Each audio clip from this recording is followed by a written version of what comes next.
The Trump administration has escalated its aggression against Venezuela, striking 3 boats off its coastline, alleging they were carrying illicit narcotics. How will China respond, and what does this mean for Venezuela-China relations? We'll discuss this and more on this week's China Report.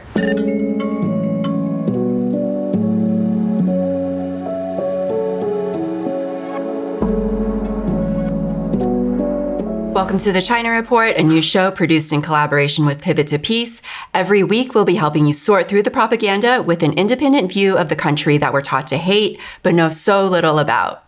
I'm your host, Amanda Yee. These are this week's headlines. President Donald Trump is expected to sign a TikTok deal this week. This is after former President Joe Biden signed into legislation last year requiring ByteDance, TikTok's Beijing-based owner, to divest from the popular Gen Z app or face a ban. Trump subsequently extended the deadline, delaying enforcement of the ban several times via executive order to continue negotiations. According to White House officials, as part of the new deal, ByteDance's stake in the app will be reduced to 20%. Meanwhile, US-based tech giant Oracle will receive a copy of TikTok's algorithm as well as oversee the app's security operations. When discussing the deal on Fox News recently, Trump also mentioned that billionaires Rupert Murdoch and Michael Dell could also be a part of the deal in which the U.S. will take control of TikTok. Hundreds of people, including veterans and their relatives, gathered in the square of the 918 Historical Museum in Shenyang last week to commemorate the 94th anniversary of the September 18th incident. At exactly 9:18 a.m., 14 representatives from various sectors struck a bell 14 times, symbolizing the 14 years of Chinese resistance against the Japanese Imperial Army. Since 1995, Shenyang has sounded the air raid alarm every year to commemorate this anniversary. On September 18, 1931, Japanese troops blew up a section of railway under their control near Shenyang and accused Chinese troops of sabotage as a pretext for their attack later that night, launching their premeditated invasion of China. A new film exposing Japan's use of germ warfare in World War II has set box office records in China. The film, called 731, and also known as Evil Unbound, depicts the Japanese military research base, Unit 731, in northeastern China that was notorious for live human experiments. The movie premiered in Harbin in northeast China on September 17th and opened worldwide on September 18th, coinciding with the 94th anniversary of Japan's false flag attack, used as pretext for invading northeast China during World War II. 731 set a new benchmark in China's film industry with a record-breaking 255,000 screenings on its opening day and taking in more than 345 million yuan, or $62 million US dollars. The film has since grossed over 1.1 billion yuan as of September 21st. According to Chinese media, Unit 731 conducted tests from the mid-1930s to 1945 on an estimated 3,000 Chinese, Korean, Russian, and Mongolian prisoners to develop germ weapons, including anthrax and bubonic plague bombs. No one survived the experiments. A new Chinese white paper released Friday states that the gender divide in basic education in China has been eliminated. According to the paper, titled China's Achievements in Women's Well-Rounded Development in the New Era, China has made tremendous efforts to ensure women's equitable access to education, and their right to education has been effectively guaranteed.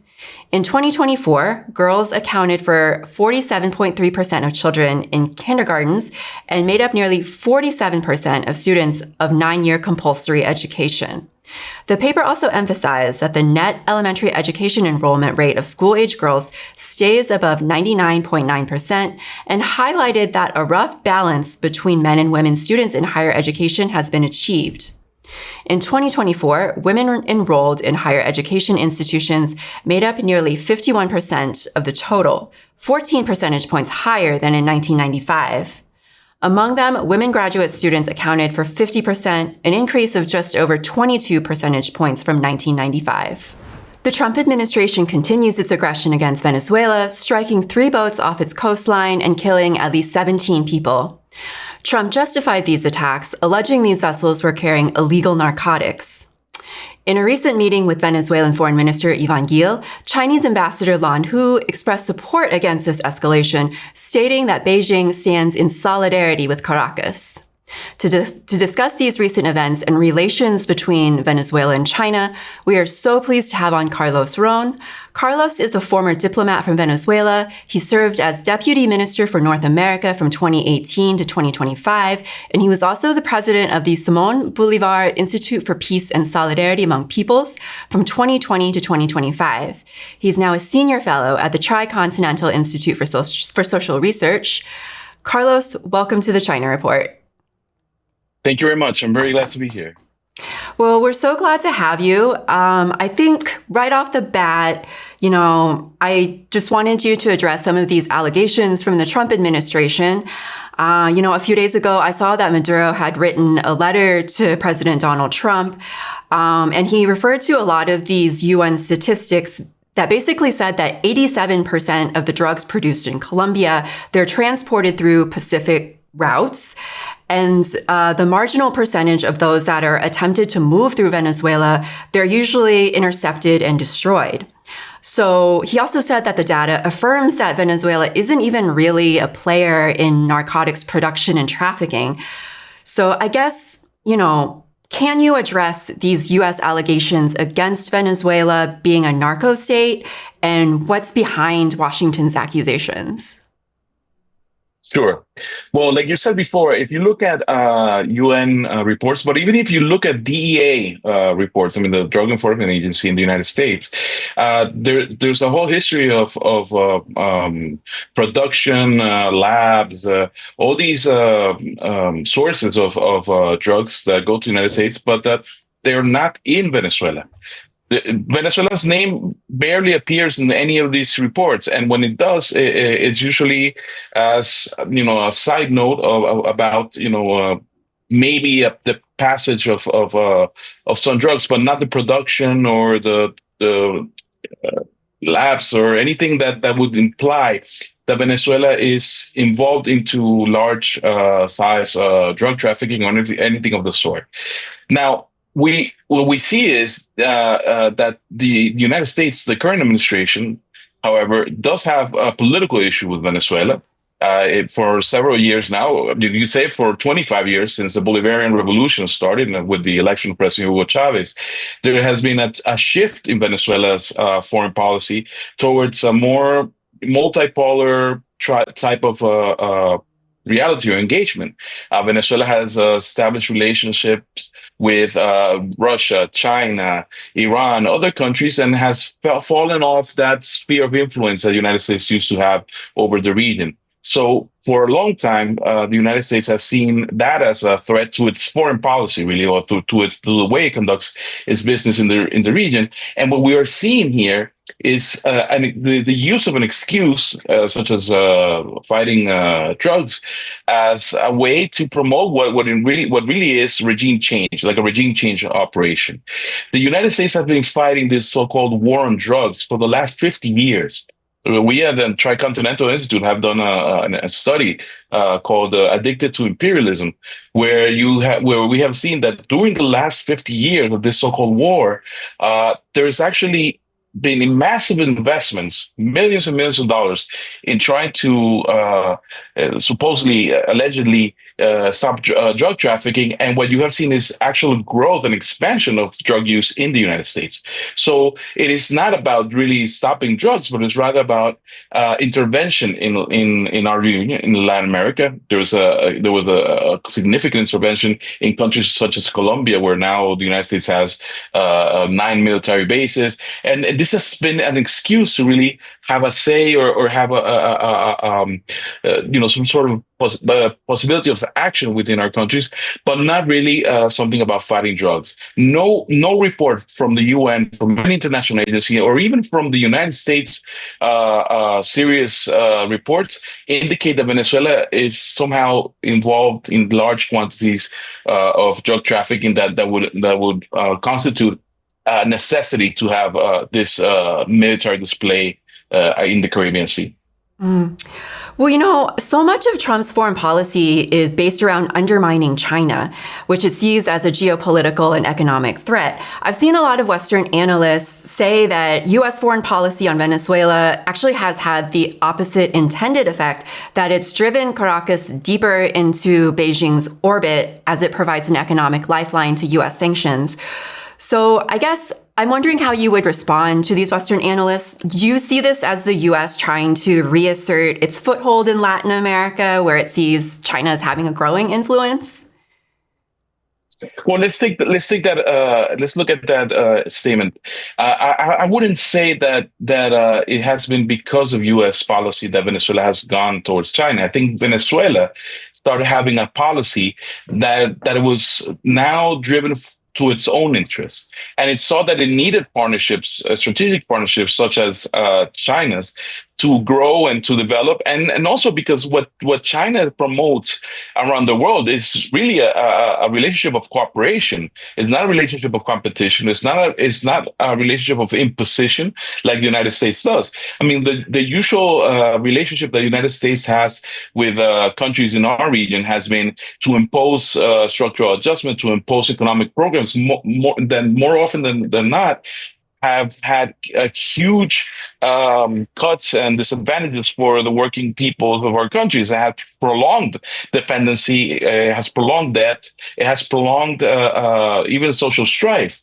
What China has been offering Venezuela for the last 25 years is a relationship of mutual cooperation and mutual benefit.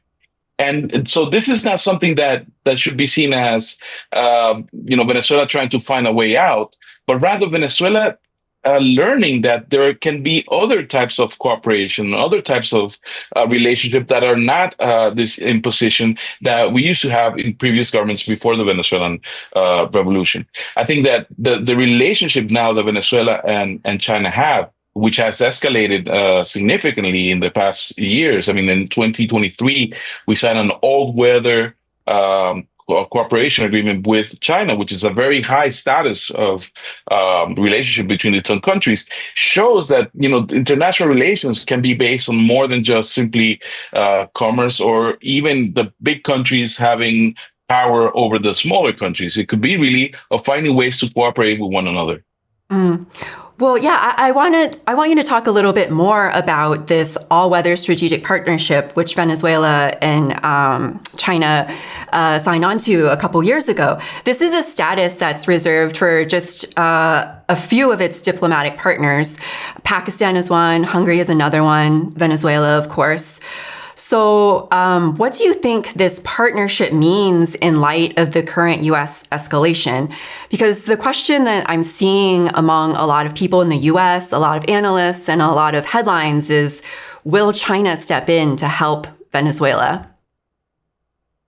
Well, I think Venezuela, when Venezuela saw this partnership with China, it was really to expand its economy, expand its growth and its infrastructure. I mean, the partnership that we currently have with China, it's along different types of areas. I mean, there's partnerships with energy, of course, because Venezuela, as you know, it has the largest oil reserves in the world, and it has been historically major oil producer, but it's also in technology and development. Even just a few months ago, we strengthened partnership with China in areas such as in artificial intelligence. So there's this whole wide outlook of different areas where the two countries are partnering, and I think that is important. It's important to see that this new level of a relationship is taken very very seriously by Venezuela. I think in that sense, you can see that there's a common belief of both countries that the way that international relationship should be carried out, again, is with the spirit of mutual benefit and mutual cooperation, but also thinking that the world has to be set in a different motion.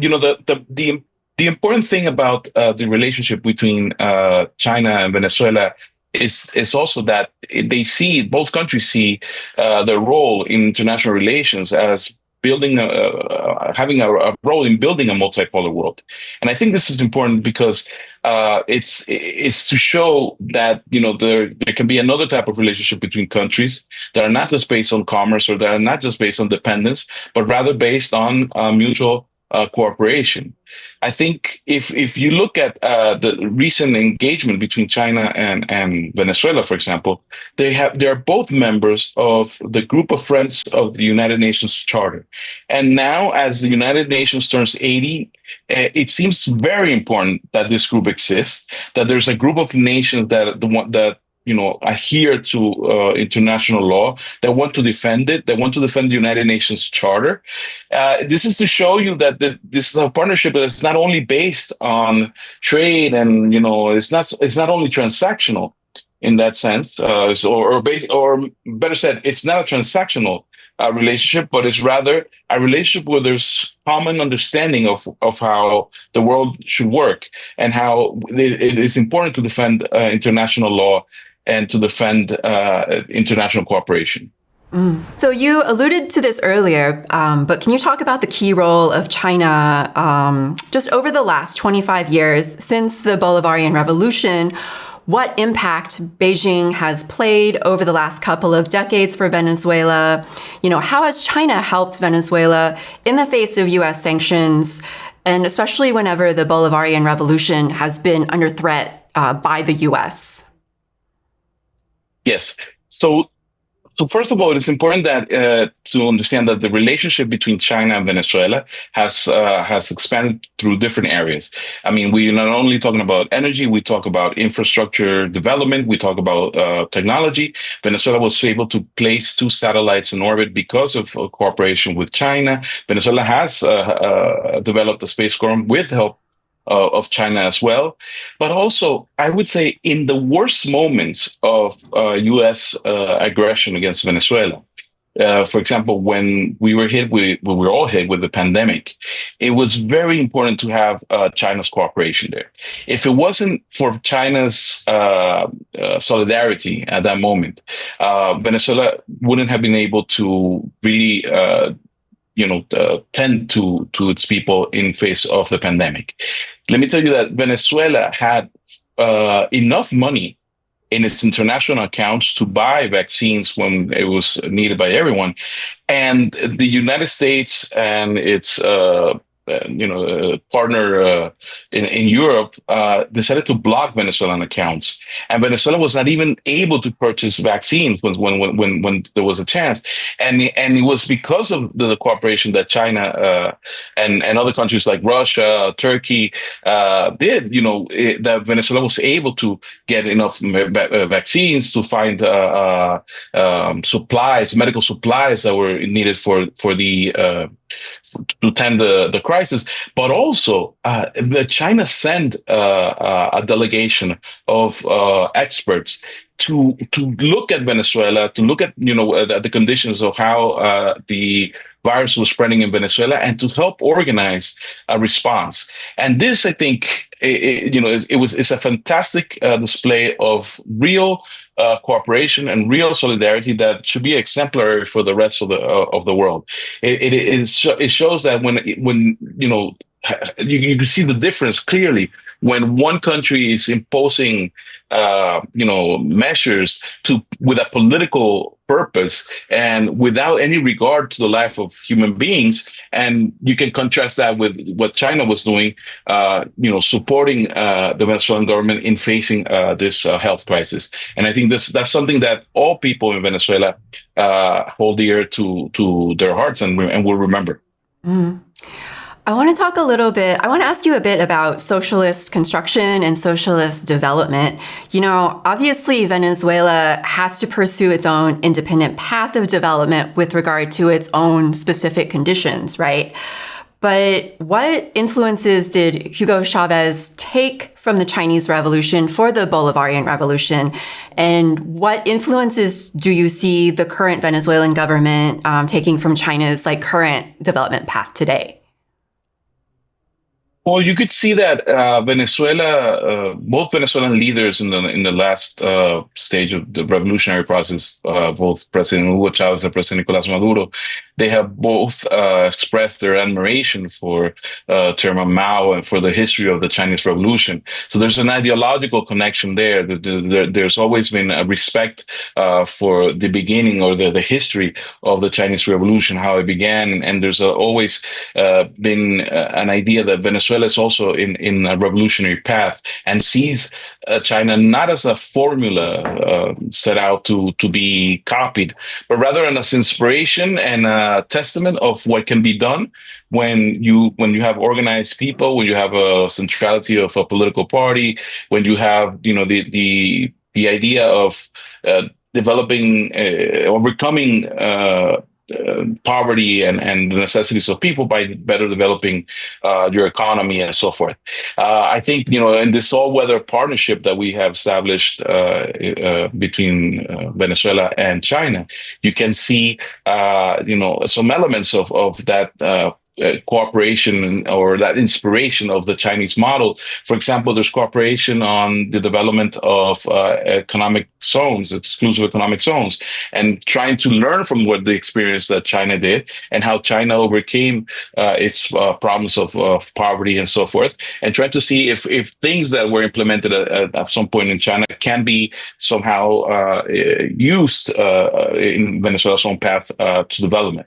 I think it's there's always a very important recognition of what China has done to improve its economy and of course to improve the lives and the dignity of its population, and that is something that is inspiring for the Venezuelan government.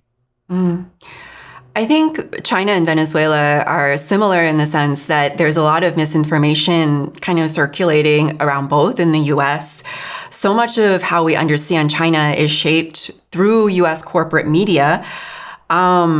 And I guess I'm curious, like under Venezuela, under a socialist system, is the perception of China vastly different than the US?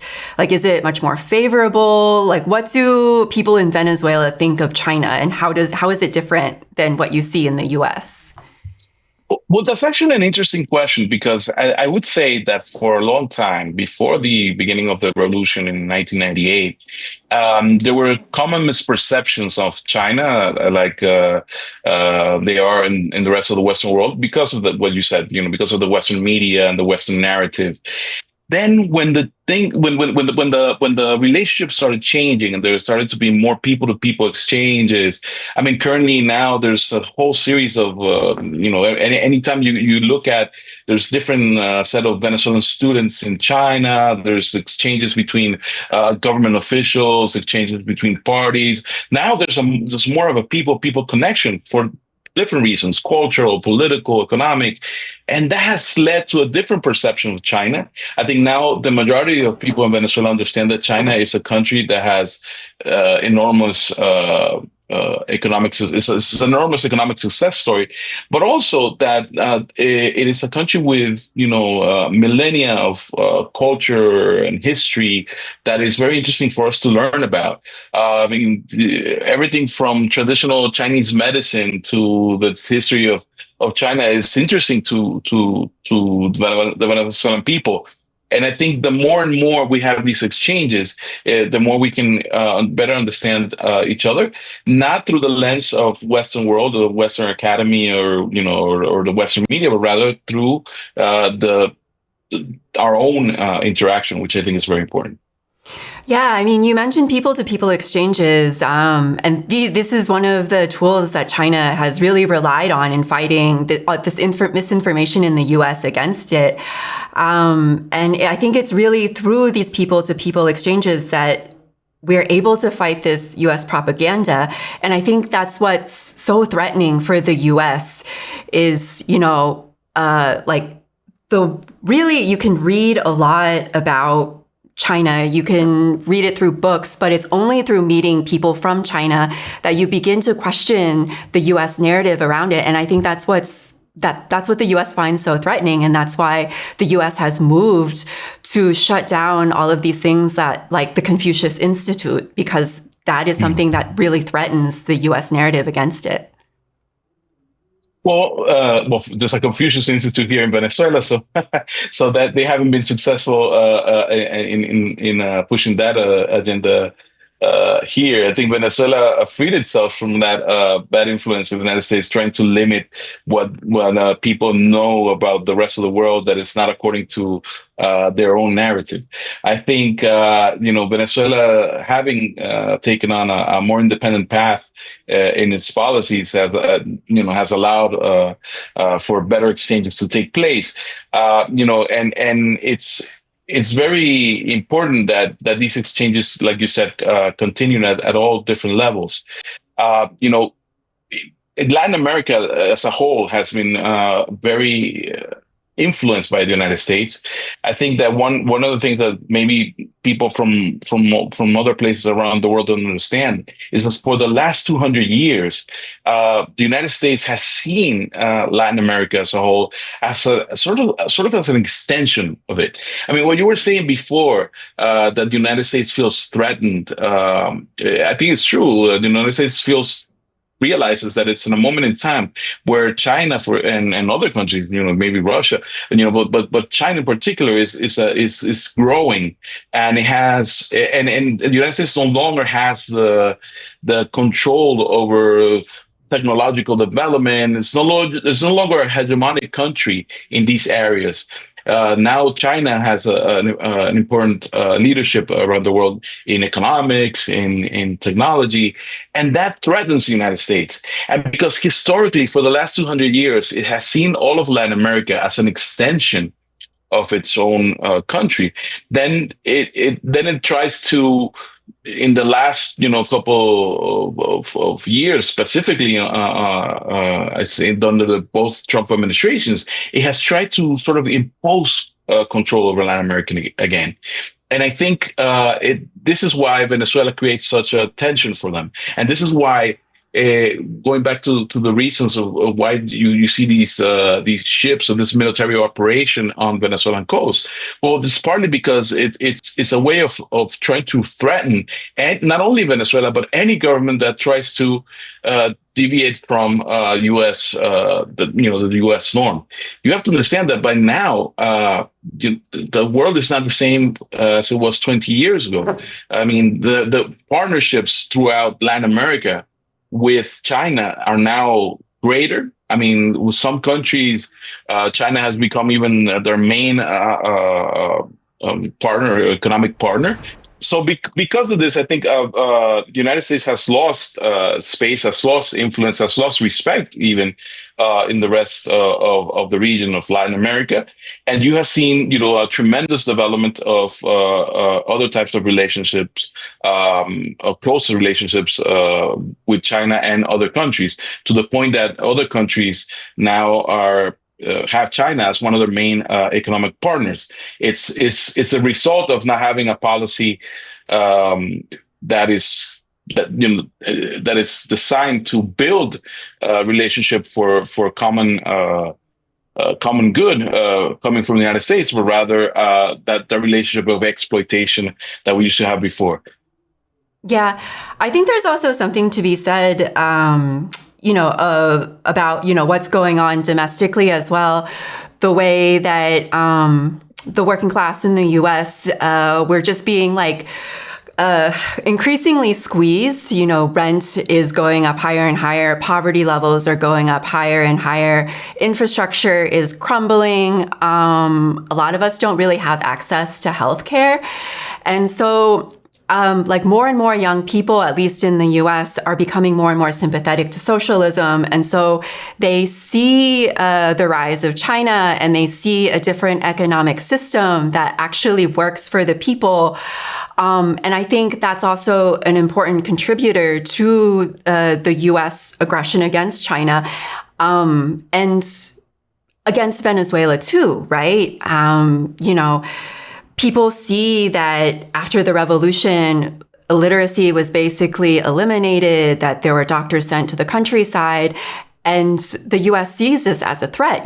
During the time when the Soviet Union still existed, people looked to that, and the U.S. government had to make certain concessions to the working class. And now, the U.S. is afraid that people here might look to China and possibly Venezuela as a model. Yeah, because it's always threatening to the elites, to the controlling ruling classes. That they're, their narrative is considered false by the masses. That they can realize that if you have popular organization, also if you have a government, in the case of Venezuela, that is willing to take these more daring type of positions, defying imperialism or defying in the United States logic, then you would have that spread out not only to other countries of the region, but also within the United States. And you realize that these powers, these extreme economic powers, are defeatable. That other types of policies can be implemented. That education can be massified to large numbers of people.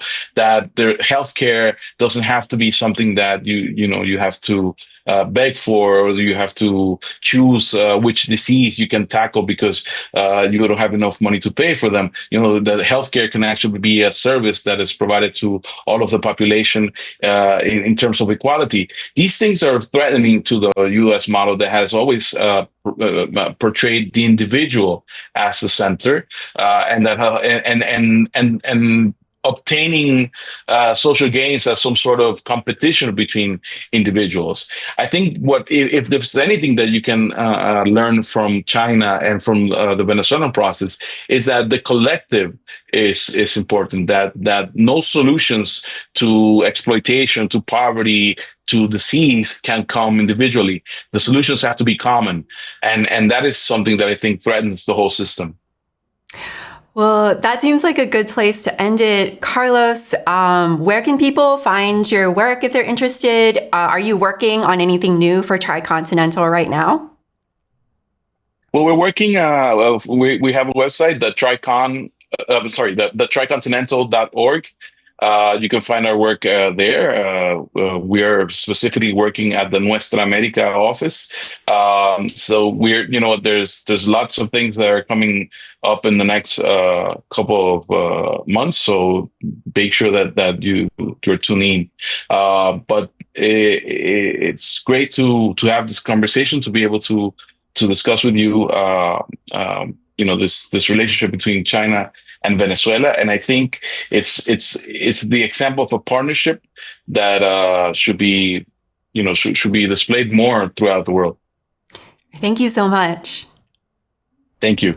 Peng Jingxuan graduated from the Wuhan Conservatory of Music in 2017 and then moved to France, where she's known for her street performances, covering both traditional Chinese pieces and contemporary pop songs on the guzheng. She's both a street performer and online influencer, with many of her videos reaching millions of views on YouTube. Here's one from earlier this summer, where she played a cover of Lovely by Billie Eilish and Khalid. If you enjoyed this episode, be sure to like, share, and subscribe as always, and we'll see you next week on the China Report.